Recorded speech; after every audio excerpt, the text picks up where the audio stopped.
Burning hot streets in Bangladesh's capital Dhaka. A brief cooling down, fresh water from a lorry provided by the government. With sweltering temperatures over 40 degrees Celsius or 104 Fahrenheit, the country saw new record highs in April. Unbearable days for ride-sharing biker Raju Mia. After a trip, we need to sit for 3 hours to have a rest. But that place for taking a rest is also not available anywhere. Still, we need to earn our bread and butter, and we have to get on the street also. That's the reality. Schools have been closed, and at least 28 people died from heat, experts say. Bangladesh wasn't the only place where people suffered due to extreme heat waves in April into May.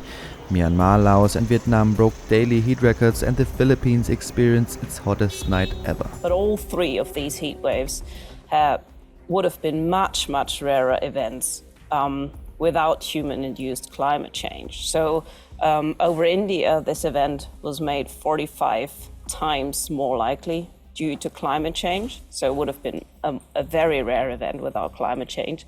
And over the Philippines, such an event would have been impossible to occur without human-induced climate change. Extreme weather is becoming more and more frequent all over the world. Around 55 extreme weather events, including heat waves and wildfires fueled by them, occurred until up to May 15th in 2024 globally. Most of them were droughts and extreme heat, causing severe damage to human livelihoods. Although global heating can't be blamed for every single disaster, they're becoming more likely and increasing in intensity due to the greenhouse gas emissions coming from burning coal, oil and gas. In India, temperatures soared up to 46 degrees. The country is currently holding elections. People had to queue outside for hours, not only a risk to health, but also to voter participation. We've conducted polling in the past, so the voters' turnout we typically expect in the early hours is quite low around this time. The reason for this is the effect of the heat. Due to the heat, the voter turnout is low. The heat even disrupted campaigning in India when Roads Minister Nitin Gadkari fainted at a rally for current President Narendra Modi in Maharashtra state.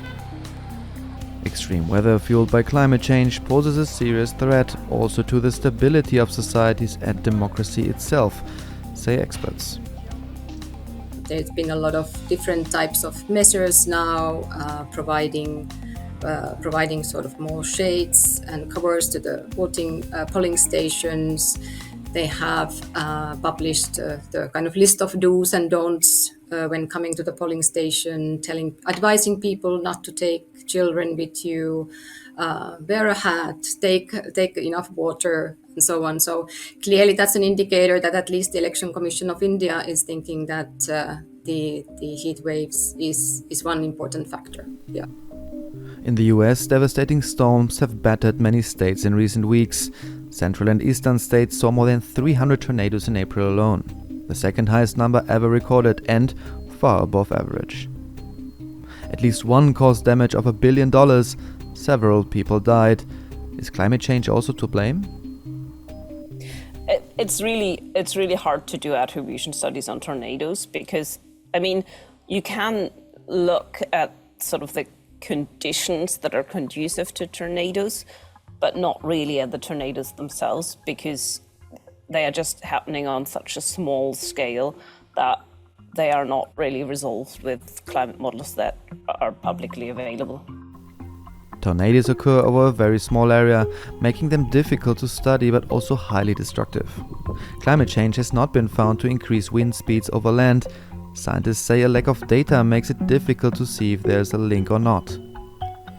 But that is different for tropical cyclones and hurricanes, which form over water. While the number of these storms has not increased, some have become more intense and more destructive. World weather attribution scientists who study the link between extreme weather and climate change say this is down to warmer ocean temperatures. The amount of rainfall produced by Hurricane Harvey in Texas in 2017 would have been all but impossible without the influence of record warm ocean water, according to the organization. A gente ouvia as indicações da ciência, os reclames do bom senso. People have heard the warnings of science, the calls of common sense and morality that it would happen. But the time has come for us to witness it in 3 dimensions, in the form of terrifying floods, heat waves, and moments of great drought. Acontecendo na forma de enchentes aterradoras, ondas de calor, momentos de grandes secas. Those comments from Brazil's Environment Minister Marina Silva. Brazil has been struck with multiple severe disasters in recent weeks. After a month of drought, large parts of the southern region Rio Grande do Sul were flooded.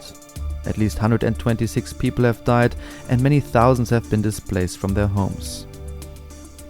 The state capital, Porto Alegre, was virtually cut off as the worst flooding in 80 years submerged entire neighborhoods. The airport and bus stations were closed. We have done studies on flooding in Brazil before.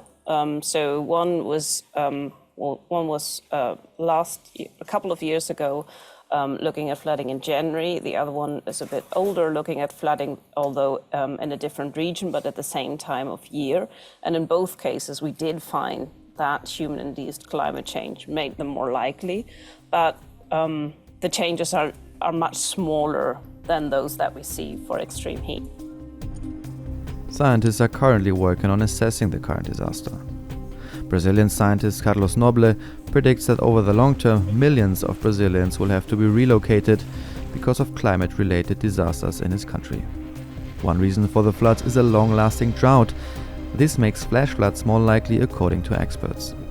By now, I think for the southern region of Brazil, they should be relieved from drought. They have now a different problem. But in the other regions, it's still dry, and if it's going to rain, you have the risk of severe damages because the soil cannot take it, and everything will be washed away. Even if the planet's heating isn't to blame for every single disaster, the trend is clear. Climate change is fueling extreme weather globally, threatening lives, livelihoods, economies, and the stability of societies.